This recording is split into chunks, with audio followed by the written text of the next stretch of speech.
আজকে আমরা তিনটা ফর্মুলার ব্যবহার শিখব। সাম, সাম ইফ অ্যান্ড সাম ইফস। প্রথমে আমরা দেখি সাম। আমরা সাম ফর্মুলা লেখার জন্য প্রথমে ইকুয়াল সাইন দিয়ে SUM সাম দিয়ে ফার্স্ট ব্র্যাকেট দিলাম। এখন যতটুকু আমরা সাম করবো বা যোগ করবো অতটুকু ড্র্যাগ করে ধরে আমরা সিলেক্ট করলাম। এরপর ফার্স্ট ব্র্যাকেট ক্লোজ করে ইন্টার দিলাম। এটা হচ্ছে টোটাল আমরা সাম বের করলাম। সামটা আমরা খুব সহজে বের করতে পারলাম। এখন আমরা দেখব সামের সাথে ইফ যেটা কন্ডিশন আমরা ব্যবহার করতেছি, এই কন্ডিশনটা ব্যবহার করে কীভাবে আমরা যোগ করতে হয়। কন্ডিশন ব্যবহার করে যোগ বলতে আমরা চাচ্ছি যে মানিক কি পরিমাণ সেল করছে, ল্যাপটপ কিপার যেটাই হোক, মানিক কি পরিমাণ সেল করছে বা রহিম কি পরিমাণ সেল করছে। যেমন এখানে যদি দেখি শুধু মানিক লিখে একটা ফিল্টার করে দেখি হচ্ছে মানিক, দেখেন মানিকের হচ্ছে টোটাল সেল 15,700, 1,57,400। এখন আমরা চাচ্ছি এটা সাম ইফের মাধ্যমে দেখতে। এই জন্য আমরা কী করব, প্রথমে প্রাইস সেকেন্ড দিয়ে ইকুয়াল সাইন দেবো, দিয়ে লিখব সাম ইফ, দিয়ে ফার্স্ট ব্র্যাকেট দিলাম। এখন দেখেন এখানে রেঞ্জটা কি, আমরা কোন রেঞ্জের মধ্যে কাজটা করতে যাচ্ছি। তাহলে আমরা রেঞ্জটা সিলেক্ট করলাম। এই রেঞ্জটার মধ্যে রেঞ্জ হচ্ছে এই যে রেঞ্জ। এখন আমরা এটাকে কী করব, F4 প্রেস করব, করে আমরা হচ্ছে কমা দেব। কমা দিয়ে ক্রাইটেরিয়া বলতে আমরা কোনটা দিতে পারছি। ক্রাইটেরিয়া বলতে এখন হচ্ছে এখানে আমরা বোঝাচ্ছে যে এই যোগটা করবো আমরা কার সাপেক্ষে। আমরা সিলেক্ট হচ্ছে ম্যান মেশিন, তারপরে ক্রাইটেরিয়া হচ্ছে আমরা দিলাম এখানে, সিলেক্ট করলাম ক্রাইটেরিয়া। এবার কমা দিয়ে সাম রেঞ্জ বলতে আমরা কোনটা যোগ করতে চাচ্ছি, এই যে সাম রেঞ্জ আমরা এটা সিলেক্ট করে দিলাম, দিয়ে এখন ব্র্যাকেট ক্লোজ করে এন্টার দিয়ে দিলাম। এখন আমরা যদি এখানে সেলসম্যানের কাছে লিখি রহিম, তাহলে দেখেন রহিমের টোটাল সেল চলে আসলো। এখানে যদি লিখি মানিকের টোটাল সেল আমরা পেয়ে যাচ্ছি। এটা হচ্ছে আমরা সাম ইফের মাধ্যমে খুব সহজে আমরা শর্ত সাপেক্ষে যোগ করতে পারছি। এখন আমরা দেখব ডাবল শর্ত, মানে ডাবল কন্ডিশন ইউজ করে সাম ইফস এর ব্যবহার করতে হয়।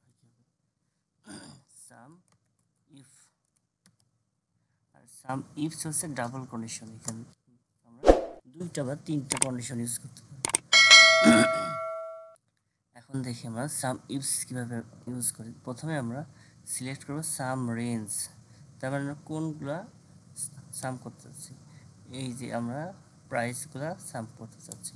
ওকে, আমরা সাম রেঞ্জ সিলেক্ট করে আমরা F4 প্রেস করব।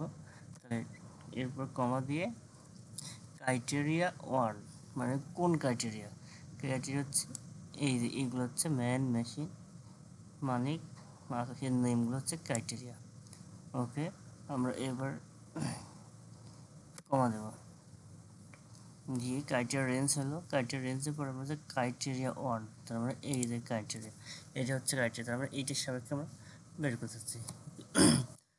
আমরা এখন একটা কন্ডিশনটা ফুলফিল করলাম। এখন হচ্ছে আমাদের দ্বিতীয় কন্ডিশন, এখানে ক্রাইটেরিয়া 2, তাহলে আমরা ক্রাইটেরিয়া রেঞ্জ হবে কি ক্রাইটেরিয়া 2, তাহলে ক্রাইটেরিয়া রেঞ্জ হচ্ছে দ্বিতীয় যে রেঞ্জ, আমাদের ক্রাইটেরিয়া কি আইটেম নেম। তাহলে আমরা আইটেম নেমটা এখন সিলেক্ট করে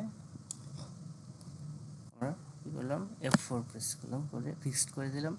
এবার কমা দিলাম, দিয়ে ক্রাইটেরিয়া 2টা কোথায়, এই যে ক্রাইটেরিয়া 2 আইটেম নেম দিয়ে। এখন দেখেন এবার আসলে ক্রাইটেরিয়া 3, আমরা এইভাবে যে 3টা 4টা 5টা যতগুলো আমাদের কলাম থাকবে ততগুলো সাপেক্ষে আমরা যোগ করতে পারবো। অর্থাৎ সাম ইফস হচ্ছে আমরা ইচ্ছা মতো যতগুলো আমাদের ইচ্ছা আমরা এখানে কী করতে পারবো, আমরা ইফস যে কন্ডিশনটা সেটা এখানে অ্যাপ্লাই করে আমরা যোগ করতে পারবো। ওকে, আমাদের এখানে যেহেতু দুইটা আইটেম আছে, দুইটা কলাম আছে, তার মানে মানিক এটা হচ্ছে সেলসম্যান, যে আইটেম বিক্রি করছে কি ল্যাপটপ কিবোর্ড, এসএসডি, এই জিনিসগুলো, মানে সেলসম্যান কিছু জিনিস বিক্রি করছে এত টাকা। এখন আমরা এখানে কি দেখতে পাচ্ছি যে একটা সেলসম্যান, যেমন ধরেন করিম, সে কত টাকার এসএসডি বিক্রি করছে। এইটা হচ্ছে আমরা দুইটা কন্ডিশনের মাধ্যমে সাম ইফসের মাধ্যমে খুব সহজে যোগ করতে হচ্ছে। এখন আমরা দেখি নাম, এখন আমরা হচ্ছে সেলসম্যানের নাম দিই সাব্বির, আর সে এসএসডি কটা বিক্রি করেছে, এসএসডি, সে এসএসডি বিক্রি করে নাই।